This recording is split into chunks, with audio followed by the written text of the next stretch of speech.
I do understand. So the war looked bad, and President Johnson even at that time had holdings in steel material that linked together to make runways on airports. And I knew that the profit system made war unsane, not insane. I feel that people were stupid when you figure out the cost of World War II, not just in lives, in flattening out all of Germany. England was bombed flat. France was attacked and bombed. Thousands of soldiers were killed, and 400 ships sunk to the bottom of the sea with copper, brass, manganese, tungsten.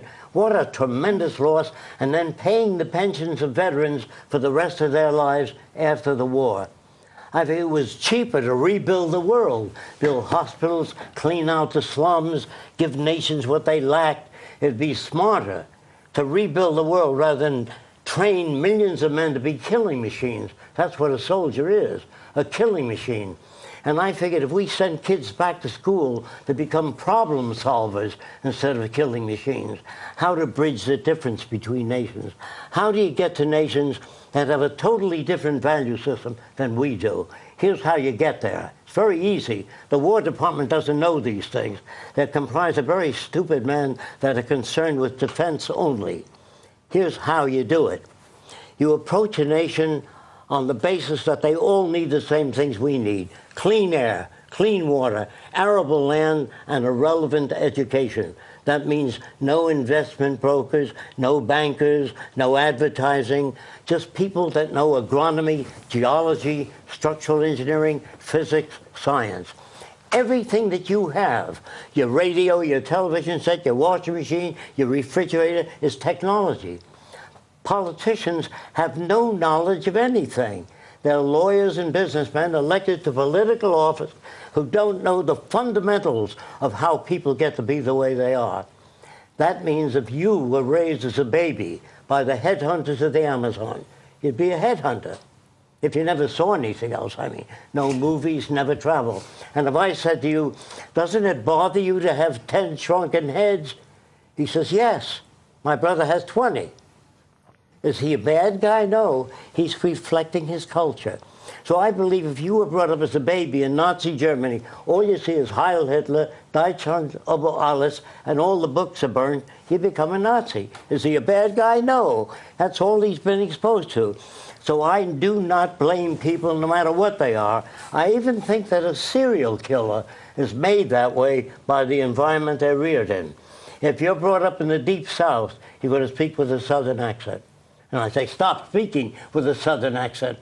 Well, that doesn't work. Say no to drugs is really stupid. Whoever proposed that. As long as there's money in drugs, they're going to sell drugs. Do you understand that? I do. Jack, I'm gonna have to butt in a little bit here. I just want to get Roxanne in the room. So, Roxanne, I mean, Jacque is obviously a very passionate speaker and thinker, and you've been working with him for 33 years. Yes. What's your role? Well, I've been working with him and doing everything I can to help this direction, because I really think it's the only viable alternative out there. When I heard about it, it made more sense than anything I'd ever heard of. The activists today are upset about what's going on, and they're a watchdog of this system, but they don't pose any alternatives. And as long as you don't pose any alternatives, it's the same story. So we're not trying to fix this system. We don't think you can fix it. That's doing patchwork. You can't really make this system, the monetary system, just or equitable. They say it's a democracy and you have freedom, but you're really as free as your purchasing power. There really is no democracy. That's a word that they get people to go fight and die for, and to us it really means nothing. We don't see how it means anything in this culture. You don't, you know, when people say we live in a democracy and we're a participatory democracy, and we say, well, did you vote for the space age? Did you vote for the Iraq war? Did you vote for libraries or bridges in any areas? No. You vote for who they put up. And those people And they only have two parties, don't they? They have only two parties. To us, they have one party. Well, they may have, but they have two different names, don't they? In America, you have the Democrats and the Republicans. And they represent Labour big business. And Conservative. And that's right. Maybe the Liberal Democrats a little bit. So this is an entirely different system. And we pose an entirely different social design. We look at what causes the problems and try and design a society that eliminates war, poverty, hunger, crime, and that can be done today, but not within a monetary system. You know, it's what you present, a lot of the things that you present are very attractive, and we'll get to some great images, and we're going to show a bit of a film. Yeah. I don't think we've got time in this segment to show the film. Perhaps the gallery could tell me. But no, thank you. So all these things are very attractive, and the designs and so on are incredibly attractive for this new world, if you like. But you know, how do you don't just snap your finger and there's a new world? How do you achieve it? It would be nice, but first, like anything else, you have to introduce it to the public, like what you're doing through all the media that we can. We feel that we'd like to present a major motion picture. Peter Joseph did a tremendous job to introduce this to the whole world. And we get emails, we get hundreds and hundreds of emails a day, and people who want to help. What I want to do is I want to go to one of these pictures. This is, let's get a picture 2, can we?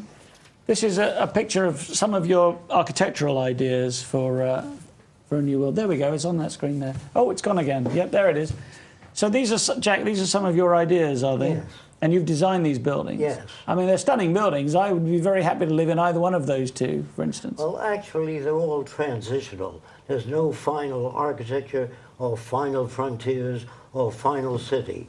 Even the best city I design will be a straitjacket to the kids of the future. They'll design their own cities.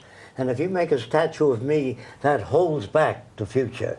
So yeah, there's no more self-ego involved. Most architects design tall buildings and feel proud of it. They should design buildings for living, comfort, safety, earthquake-proof, fire-proof, termite-proof, and architects don't do that.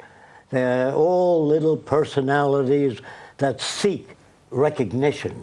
You don't fight for recognition. You fight for elimination of the problems. When people are saner, they will not want a Nobel Prize.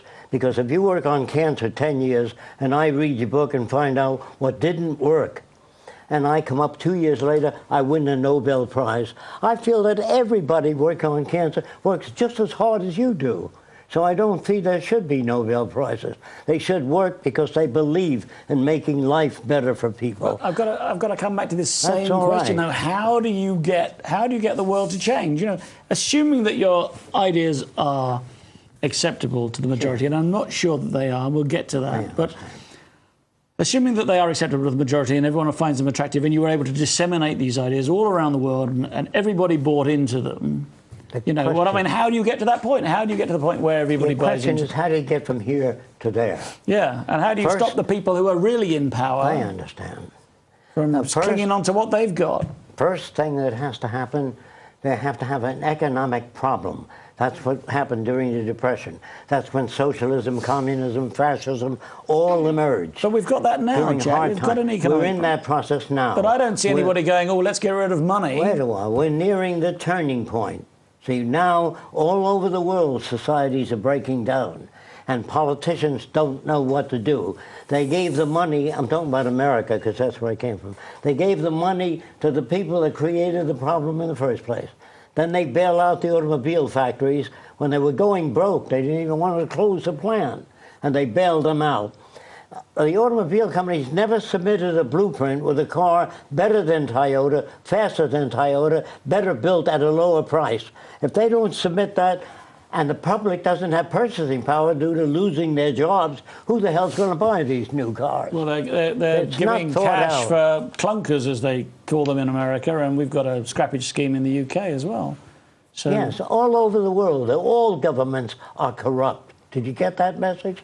All of them are corrupt. Okay. Communism, socialism, all of them, fascism.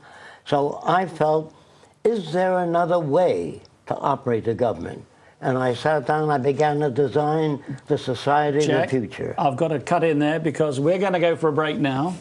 If you'd like to text in your questions or comments for Jacque Fresco and Roxanne Meadows, why not do so now to 87778 with the word EDGE and then your text.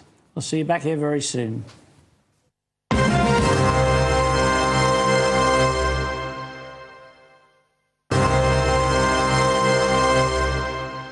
Welcome back to On the Edge with me, Theo Chalmers, and my special guests, Jacque Fresco and Roxanne Meadows. Jacque, just before the break, we were talking about how we can achieve this utopia, if you like. But what I thought we'd do now is just show a bit of a little film that you've made. Yes. If we can. So if we can go to that film, and that'll give people an idea.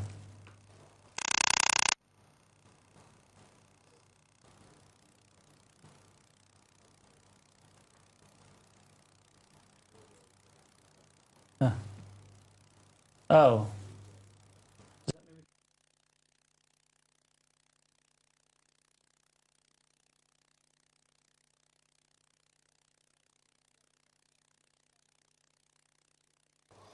This is only transitional pictures of what the future could be. Now, what it will be, I don't know. We may kill each other, because I'm very much against the space program. If any one nation gets out there long enough, there's going to be nuclear weapons going around. We're not wise enough yet, nor are we civilized. As long as there's prisons, police, armies, navies, we are not civilized. When the world joins together and agrees to use the earth intelligently, I'm talking about the whole world, that'll be the beginning of the civilized age. There's no such thing as utopia. Every city will continue to grow, change, just as your laptop undergoes change. There's no final frontiers. That's bull. That's written by Hollywood hacks. Movies on the future where they burn each other with laser weapons and robots choke the designer. That's Hollywood hacks. Has nothing to do with the future. Politicians have no way of dealing. That's the city of the future, one city. The universities design buildings and people live in them, complain and bitch about the lack of how fast the elevators move. My grandmother can't get out of them, and we change them till they work very well. And at that time, we move the buildings out there, the concert halls and all. After put to test, the city has everything in the middle: medical care, dental care, and the shopping where goods is available to everyone without a price tag. There's no money anymore. The reason there's no money is because drug companies pay off radio stations, television stations to pitch their drugs. The drug company doesn't tell you if you drink carrot juice, that'll lower your blood pressure. There's no money in that, so they make pills. So I'm saying that all of the industries are price system oriented, money oriented. And if that's their orientation, I don't trust them. When a doctor says your kidney has to come out, we don't know whether he's trying to pay off a new boat or whether your kidney has to come out. So I don't trust the monetary system. So here we show buildings being assembled automatically by machine.